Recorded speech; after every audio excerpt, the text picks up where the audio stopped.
Good morning and God bless you. I wanted to take a minute to give you a video recap of this morning's message. Today we talked about timing is everything from John chapter 7. While we all know that time is important and that time is a constant, 24 hours a day, 7 days a week, 12 months a year, 52 weeks a year, we understand that. But what makes success critical and what makes our ventures successful is not just that we manage time, but that we understand timing. We have to understand the signs of the times and the seasons in order to make things work just right.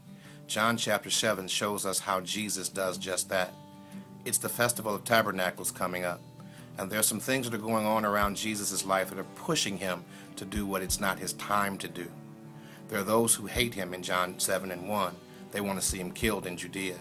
Then his brothers in verses 3 through 5 say to him, "Go on and show him the miracles. Do some more works, and maybe people will believe in you," because they doubt him too. Then in verses 12, you find that there are people having controversy over him in the form of conflict. Some say he's a good man. Others say he's no good. And they go back and forth arguing about him. And then verse 13 says that there are others who are whispering about him, even in faith, but there are many who are afraid. So you have a lot going on. You have haters, you have doubters, you have conflict, you have those who are afraid, and you even have those who whisper in faith. All this controversy swirling around could have caused Jesus to miss his moment. And I bet you it's caused many of you, like it has me, to miss some of my moments. Whenever I get caught up in the controversy of others, I miss the moment that God has for me to do what God has called me to do. And Jesus would not be driven by the controversy of others. Instead, he made his own decisions based on his connection to God. And so he doesn't go up to the festival with his family. He sends his brothers. He goes later. But he goes at just the right time. And how do I know? Well, there are three things we learned. First of all, Jesus didn't go because the people weren't ready for what he had for them from God. He could have gone and done the miracles, but that wouldn't have made a difference. He waited until he could go at the right time to maximize his potential with the people.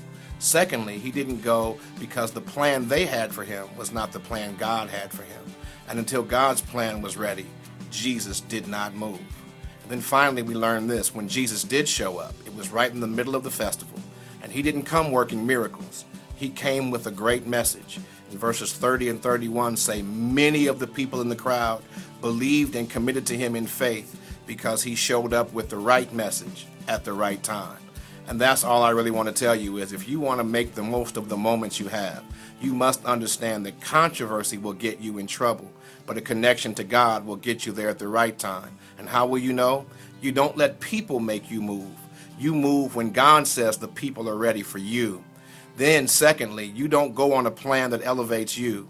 You go on a plan that elevates God and that makes God get the glory.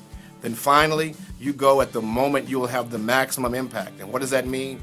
At the moment when you'll reach the most people for the kingdom of God. Because really, folks, it's all about the kingdom. It's not about us. And when God moves, I promise you, miracles will indeed happen. And the miracle we're looking for is the expanding of the kingdom, people's souls being saved, and people's lives being changed.